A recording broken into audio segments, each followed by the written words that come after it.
Welcome to Criminal Behavior, where true intentions are revealed. I'm Joel Clemons, a behavioral analyst and relationship counselor, and my specialty is human behavior. What I do is expose what people are really thinking, and then help you to apply what you're learning to relationships. Our brain instinctually knows that our survival and our ability to thrive depends on our social safety, acceptance, and advancement. In order to do that, we have to find ways to secure connection, to create our own personal success, and to be able to dominate others. Because when we are successful, we are rewarded with powerful hormones like dopamine, serotonin, and oxytocin that give us the feelings of trust, safety, security, pleasure, and respect. And this can significantly raise our status in society, leading to greater opportunities. At an early age, we learn that there's not always enough to go around. So we had to learn how to compete for what we wanted. The more that we are successful at winning and getting what we want, the stronger, braver, and more confident we become, which motivates us to take more chances and seek better opportunities. However, what this also does is programs or wires us to play status games. Our limbic brain thrives on achieving higher status because higher status means having greater resources, more ways to get our needs met, and yes, better mating and relationship opportunities. Lower status doesn't feel good, whether you're a small child or an adult, because it creates feelings of scarcity, low self-worth, frustration, disappointment, and less opportunities for success in life, which lowers our energy and confidence building hormones and can lead to anxiety and depression. So our brain is always scanning for threats to our social status and responds by either trying to assert dominance or act submissively to avoid injury. Let's watch a short video of two people playing their status games and trying to assert their dominance that really only creates more conflict and toxic behaviors that can ruin a relationship. As an example, I'm going to show you a clip from the show Married at First Sight, so you can see exactly the behaviors that I'm talking about. So let's pay attention to Elizabeth and Jamie's behaviors and see what you notice. And then I'll explain what their behaviors mean, what they're really thinking and feeling, and why they're acting this way. Elizabeth and I had a fight a few days ago, and right now I'm questioning the marriage. But Dr. Viviana is coming over, and the timing could not be better.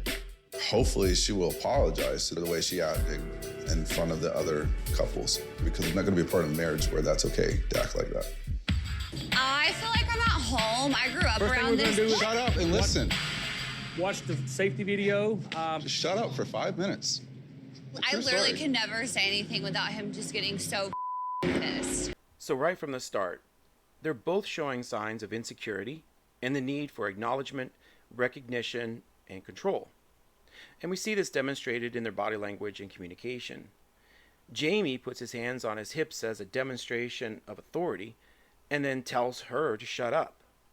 Elizabeth gestures wildly as a pre-aggression ritual for conflict and a primal or animalistic way to scare off a predator or another animal. The need for attention starts in infancy, and instinctually, a newborn baby understands that without attention, it won't survive. So it screams and cries for that attention and recognition.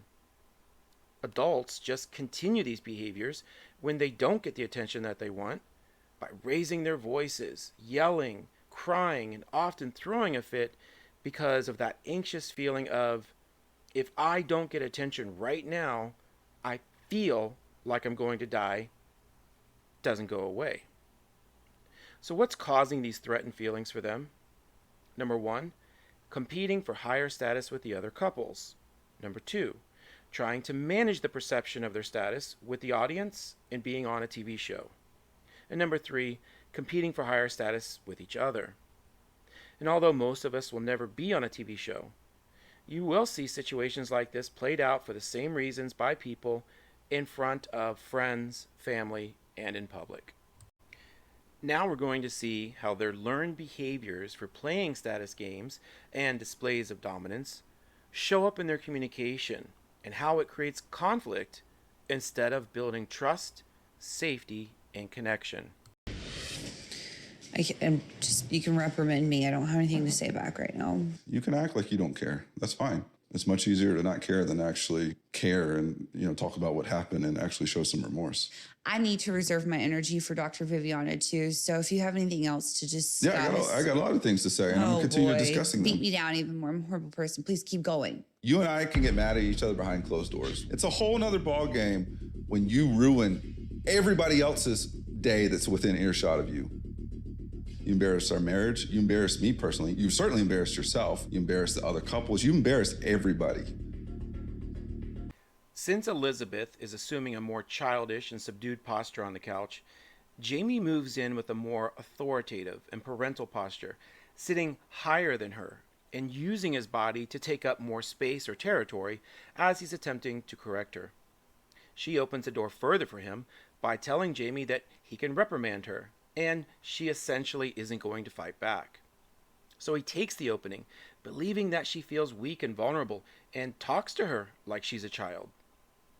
This is not a cooperative conversation with the intent of building trust, safety, and connection.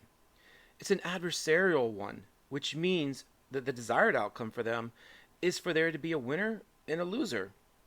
So although they both feel angry and entitled, they're actually fighting over who the bigger victim is.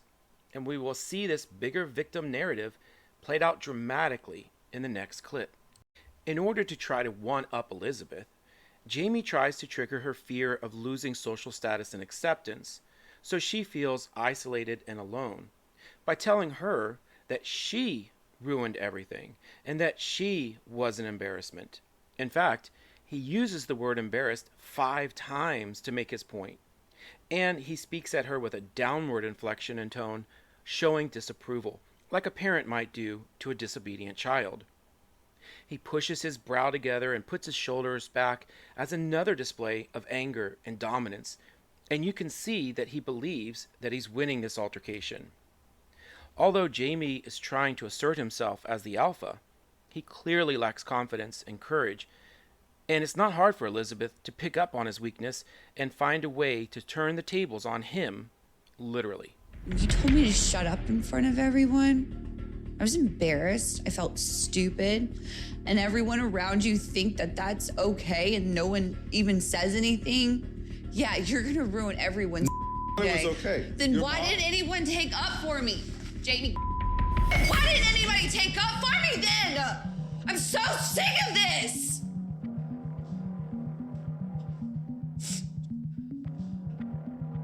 I'm so sick of this. Go away then. Go away. Are you happy? No. Let me guess, you still have more to rip me apart about, don't you? You still have more issues with me. Then go away. You've embarrassed me in front of everyone. You've made me look stupid in front of everyone. So yeah, I'm gonna react. I'm gonna defend myself. Yeah, I have days where I snap and you do too, but you don't do that to people. So yeah, Jamie, you know what? I did overreact and I was a bitch. You're right, I was. And I own it 110%. I own that.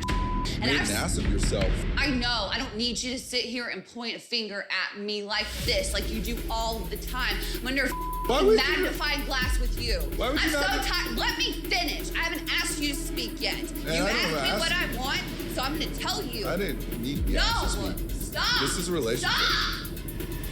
Stop. Elizabeth is basically calling him out as weak by saying that he embarrassed her instead of protecting her.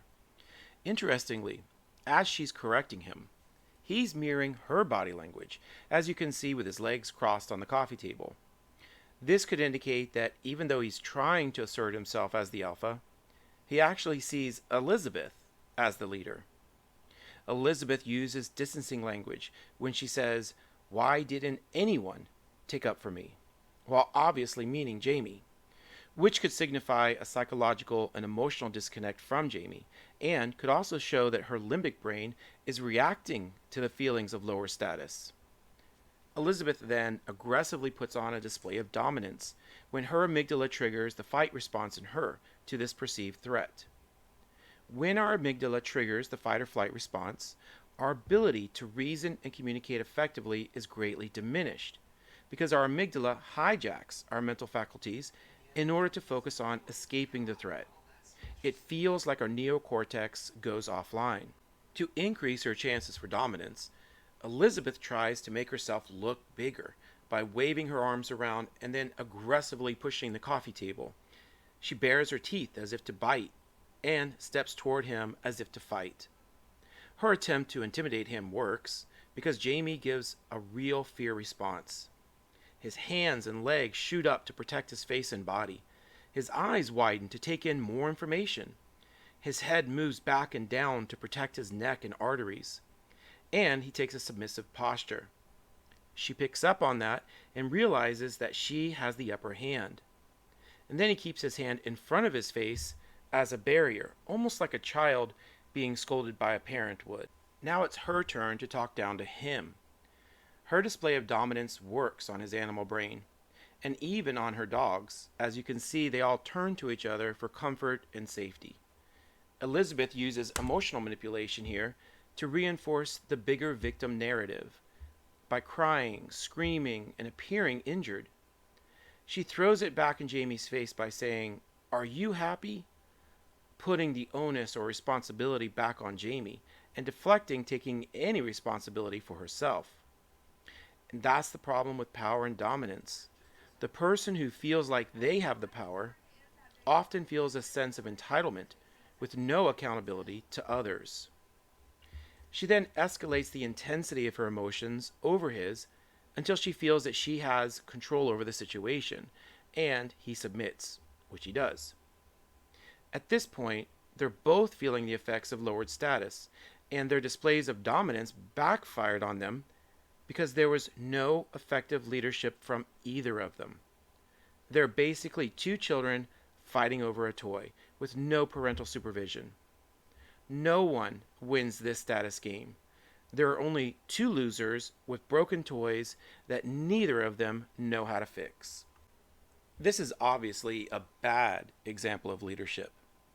So what can someone do to be a better leader?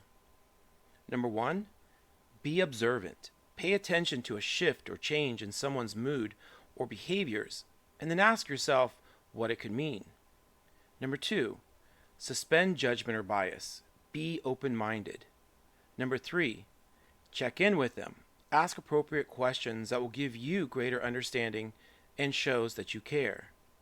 Number four, listen attentively and offer to support them in the way that they need by showing consideration and compassion and giving reassurance. Number five, stay focused on your goals and the outcome that you want, and be decisive and confident and offer to help accompanied by action. And number six, trust your ability to always do what's right. A leadership role does take training and practice, but effective leadership creates success and builds trust and safety. This is what helps us to stop playing status games or trying to dominate others out of fear, and helps us to be able to step up and show up for success, so you can be the boss of your own life.